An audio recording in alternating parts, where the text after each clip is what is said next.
मीरपुर नाम के शहर में तेजस अपनी पत्नी नीरू के साथ रहता था। पति पत्नी दोनों ही नौकरी करते थे। एक दिन तेजस गांव अपनी माँ के पास फोन करता है। हेलो, प्रणाम माँ। जीते रहो माँ, तुम दादी बनने वाली हो हैं? अरे वाह, ठीक है बेटा, मैं कल ही आती हूँ। जब माँ जी शहर पहुंची तो बेटे बहू ने बहुत अच्छे से स्वागत किया।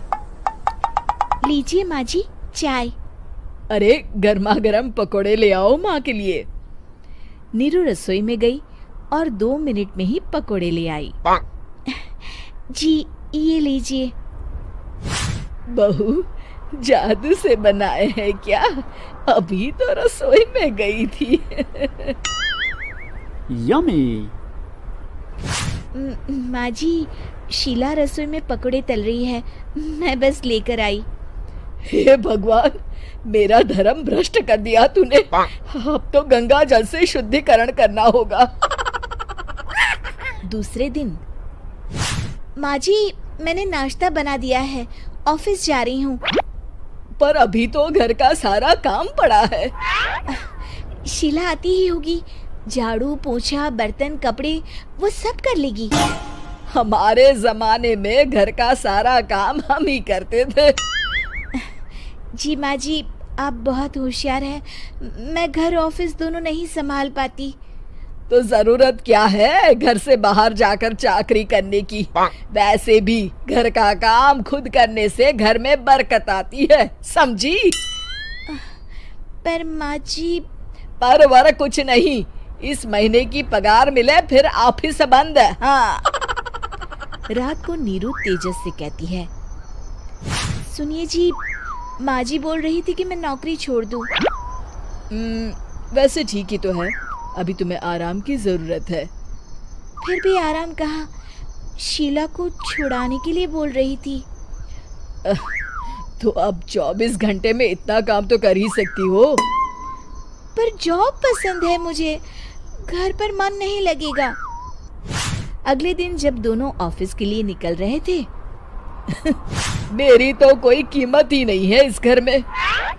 माँ जी, आजकल महंगाई बहुत है, रहन सहन भी बदल गया है, दोनों नौकरी करते हैं तभी ठीक रहता है। अच्छा, तू कहना क्या चाहती है?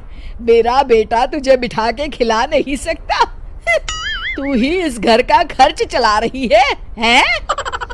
नहीं माँ जी, मेरा वो मतलब नहीं था। मतलब खूब समझती हूँ, ये बाल धूप में सफेद नहीं किए मैंने। हाँ। अब तो ये रोज का काम हो गया था। तेजस भी रोज की झिकझिक से परेशान हो गया था। एक दिन उसने कहा, नीरू, वैसे भी तुम्हें मैटरनिटी लीव मिलने वाली है, तो अभी से ही छुट्टी ले लो। पर क्या, मेरी सैलरी अच्छी खासी है। आखिर नीरू ने रिजाइन कर दिया। जब बच्चा हुआ तो घर में सब बहुत खुश हुए। कुछ दिनों बाद तेजस फाइल देख रहा था। क्या हुआ तेजस, कुछ परेशान लग रहे हो?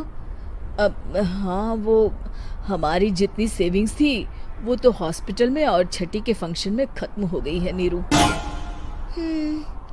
और अभी वैसे मंदी चल रही है तो मैं बोल रही थी कल मुन्ना को हेपेटाइटिस का टीका लगवाना है। नीरू, क्या पोस्टपोन नहीं कर सकते? नहीं जी, बिल्कुल नहीं।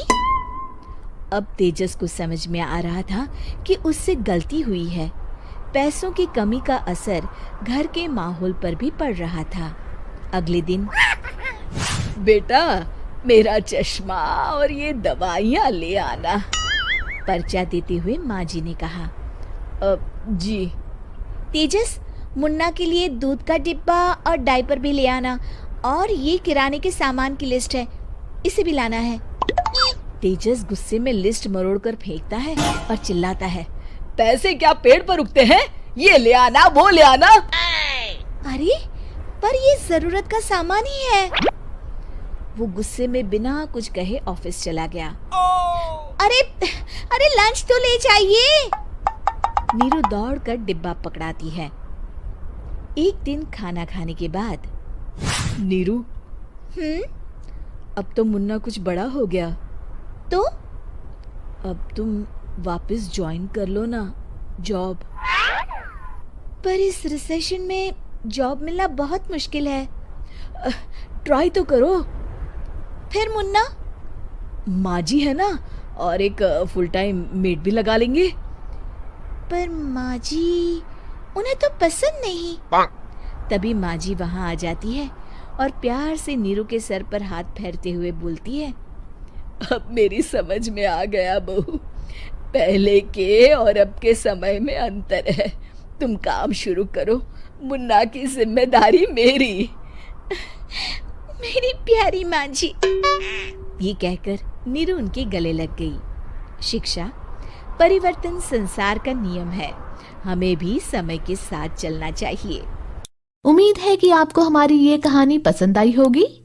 कृपया हमारे चैनल को सब्सक्राइब करें और सभी अपडेट्स के लिए बेल आइकन जरूर क्लिक करें। और हाँ, वीडियो लाइक और शेयर करना मत भूलिएगा। Bye bye.